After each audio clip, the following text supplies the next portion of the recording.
So John Fetterman out of Pennsylvania, he's one of the few Democrats who tells it as it is, and he shed some light on this federal shutdown and his thoughts on Chuck Schumer and how they're leveraging public opinion against Republicans to get their spending wish list passed. Let's take a listen. So what are you hearing back home about SNAP expiring on Saturday? I'm saying that I will witness it firsthand. My wife, Giselle, she develops the free store in our community, and it distributes food 3 times a week. And her lines have already got longer. And now I will encounter people that have no SNAP benefits starting on Saturday, and I don't have an explanation for them. All I could say is, I'm sorry. It's an absolute failure what occurred here for the last month, and now things are really gonna land. And imagine being a parent with a couple kids and how you're going to fill their refrigerator and pack their lunches and get on with their lives when the things that they've depended on now is gone because we can't even agree to just open things up. For a Democrat, we're not allowed to just open this up. I mean, then our party has bigger problems than I thought we might have already. It's like, that's not controversial. Pay everybody. And you have our workers here borrowed over $350 million to pay their own bills. Like, it's a failure. And like I said, to all of the viewers, I'm apologizing that we can't even get our shit together and just open up our government. Schumer said this gets better politically every day for Democrats. What do you say to that? Yeah, well, ask the hungry people on Saturday. It's like, that's the thing. Americans are not leveraged. This is not some shitty game show about who's winning or whatever. It's just like we have to be better than this and just open this up. And I do, talk to any number of Republicans who they agree that we have this conversation about extending these tax credits. All right, so Fetterman did a great job basically just highlighting a lot of the BS that's going on. Chuck Schumer stated publicly that this gets better every single day for Democrats. We know exactly what he means. We're leveraging public outrage against Republicans and against Trump. So we're gonna make it seem like it's your fault. And if you guys do not pass our wish list, we're going to continue to leverage the public outrage against you guys. And let's be clear, this shutdown did not just happen. It's a direct result from political calculation from the Democratic Party. This entire shutdown began October 1st. Republicans have passed continuing resolutions in the House, and Democrats have shut it down every single time. To be exact, 13 CRs have been rejected by Democrats. So of course, instead of voting to fund our government, making sure our federal workers are getting their paychecks, Schumer said no, because it gets better every single day for the Democrats. He didn't say the American people, he said for the Democrats. So here is Democratic House Whip Catherine Clark stating that it's in the Democrats' interest to keep the shutdown going. Let's take a listen. There's no question about it. It seems like you guys want to keep fighting for this.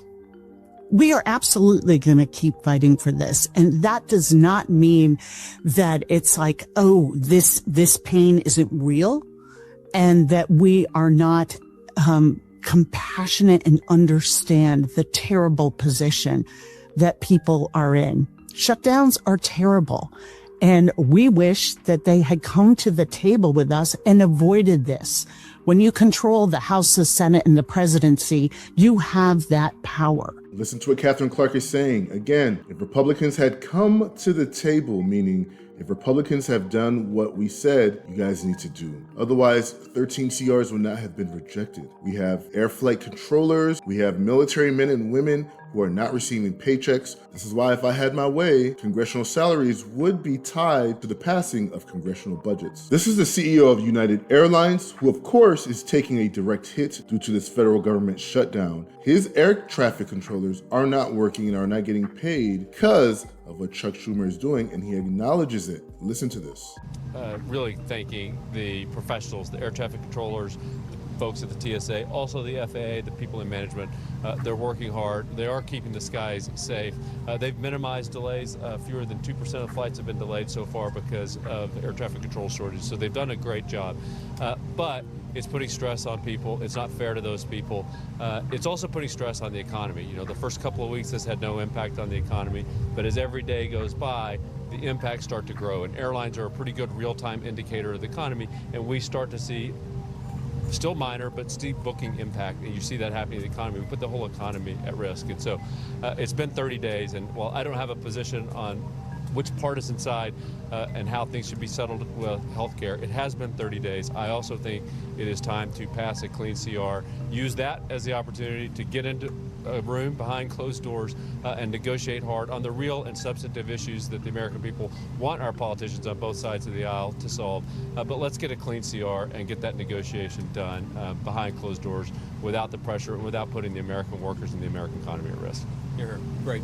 Okay, guys, we'll take it. And there you have it. Even the CEO of United Airlines is acknowledging the fact, let's get a clean CR, which the Republicans have been doing time and time again. Let's just take care of the essentials. Let's take care of our federal workers. All the extra line items we can negotiate at another time, because those don't relate to the American people. But of course, Chuck Schumer is leading the way and it's telling Democrats not to do so. So what we're finding out now is that, so the reality of this matter is there's no negotiation that will satisfy the Democrats other than passing their wish list. The biggest way to ensure the safety, security, and reliability of our national air traffic control system is to pass a clean continuing resolution. We are concerned that when our brothers and sisters in TSA and air traffic control are not receiving paychecks, that they're distracted and that they erode on the margin of safety that we rely on to go out and operate our aircraft and do our job safely as well. Every day that they go to work, they have not only the weight of one of the most high consequence jobs in the entire world, now they're feeling, how do I pay for my gas? How do I put food on the table? No one should have to work without being paid. Congress owes it to the American people to get this thing done, get a clean CR done, and get the government back open. Everyone knows, the Vice President, Congress, is that this shutdown needs to end now. It has to happen now. These guys need to convene, say yes to that clean CR, get this thing back on track, and again, restore that confidence in the American public as we go into these very busy holiday seasons. Guys, at this point, the airline industry, they all understand what is going on. They continue to say, pass a clean CR. Only the Republicans have proposed this. So we know what they're saying. The Republicans are right, and the airline industry is turning on the Democrats. Again, you guys, let me know your thoughts down below. Make sure to like, comment, and subscribe. Share this video because this is getting out of hand. And tomorrow is November 1st, of course. So it's going to be day one of no SNAP benefits for over 40 million families. And just prepare. Hopefully there's no looting, but I think it's safe to say there's going to be a lot of looting, a lot of vandalism, a lot of nonsense going on. So you guys remember, Christ is king.